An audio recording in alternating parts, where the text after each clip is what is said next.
Hi everyone. So welcome to the Dataholics YouTube channel. And recently I was facing an interview for the business analyst position, and this was the question based on SQL which they asked me during the interview. So let us solve it together. Let us first understand the question and the data, and then let us solve the query, right? So let's say we have a table called players appearance, right? In which we have match ID, batsman and the bowler. So for example, in match ID 1, we have Virat Kohli and Rohit Sharma as the batsman, and the bowler was Jasprit Bumrah. Similarly, for second match, we have Virat Kohli and Shikhar Dhawan as the batsman, and Bhuvneshwar Kumar was the bowler, and so on, right? And the question they asked me was that find the list of the players with their match IDs. So the main challenge in this question was that we have a different list of batsmen and the bowlers. Some players might overlap as they might be all rounders, right? So we have to get the unique list of all the players along with their match IDs, right? So I used union operator to solve this question. So what I did was we just took the batsman, distinct batsman as player, comma their match ID from the table, and then I took distinct bowlers as player and comma match ID from the players table. Correct. So once I run this query, we will have the all the list of the players along with their match IDs, right? I'm using union to avoid the duplicate records. Correct. So this was one of the solutions which I gave, and if you have any other solution, you may just let us know in the comment section, right? And the second question was that we also have to count the matches played by each player.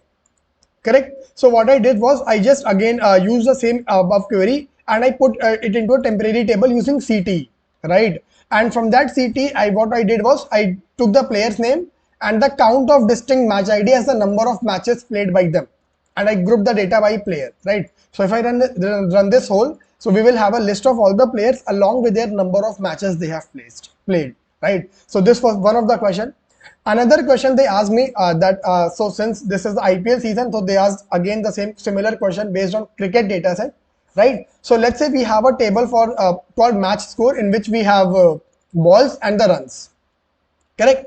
And they asked me to what they asked me was to we are given a table of 120 balls, columns are balls and runs, and we have to tell the runs scored in each over, total runs scored in each over, correct? So I just created a sample table in my system to practice, and so this was the table which I created. So here I am using n-tile window function, because n-tile window function, what it does is it will create similar number of groups, right? So for example, if I'm writing select star, that means ball and the run, all the columns, comma n-tile, that means n-tile 20, I'm asking to make 20 equal sized groups.